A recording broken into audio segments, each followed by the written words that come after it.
बेमेतरा जिले के ग्राम बिरनपुर में हुए हिंसा को लेकर कांग्रेस मुस्लिम समुदाय के लोगों ने कलेक्टर को ज्ञापन सौंप घटना की न्यायिक जांच की मांग करते हुए आरोपियों पर सख्त कार्रवाई करने की मांग की है।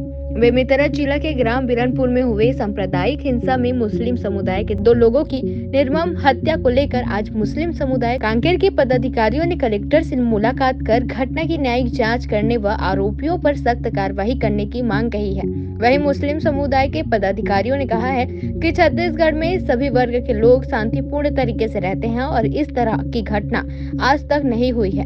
इसलिए हम प्रशासन से मांग करते हैं कि जिस प्रकार कवर्धा में 2 वर्गों को आपस में लड़ाने का काम किया गया था, उसी प्रकार बिरनपुर में भी सांप्रदायिक दंगा फैलाने का काम किया जा रहा है, जिस पर प्रशासन को कड़ी कार्यवाही करना चाहिए। कार्यवाही नहीं होने पर समुदाय के लोगों ने उग्र आंदोलन करने की बात भी कही है। बच्चों को ध्यान दीजिए, हर वर्ग में एक सब बच्चे लोग हैं जो भी हमको आज कह रहे थे कि हम रैली के रूप में आएंगे। हम बोले नहीं, आज हमारे समाज के रैली कर रहे हैं।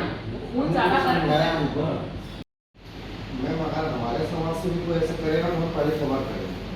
नहीं बिल्कुल बिल्कुल, मतलब देखिए क्या है, आप लोग ग्रुप में हैं तो आप जब किसी को अगर उसी समय अगर बोलते हैं कैसी बातें करो, ऐसे थोड़ी होता है, तो वहाँ पे 2 लोग डिस्करेज होते हैं। होता क्या है कि 6 लोग अच्छे से बात। आज आप लोग ज्ञापन सौंपने के लाए थे, क्या आप लोगों की मांगे हैं? विगत दिनों जो बिरनपुर में जो घटना घटित हुई है वो पुनरावृत्ति ना हो, इसके लिए समाज ने जो दोनों घटनाओं में जो शामिल हैं उन पर कठोर कार्रवाई हो, इस मुद्दे को लेकर हमने राज्यपाल और माननीय मुख्यमंत्री को ज्ञापन दिया है कि इसकी उच्च स्तरीय जांच कराई जाए।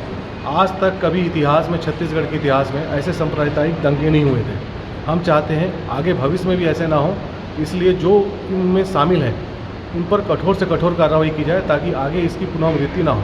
कलेक्टर मैडम ने क्या आश्वासन दिया? कलेक्टर मैडम ने राज्यपाल जी के नाम से जो ज्ञापन है और माननीय मुख्यमंत्री जी के नाम से जो ज्ञापन है उसको तत्काल भेजने का हमको आश्वासन दिया है। और कांकेर शहर में जो हमेशा अमन चैन शांति बना रहा है वो आगे भी बना रहे, इसके लिए उन्होंने हमें अवगत कराया है।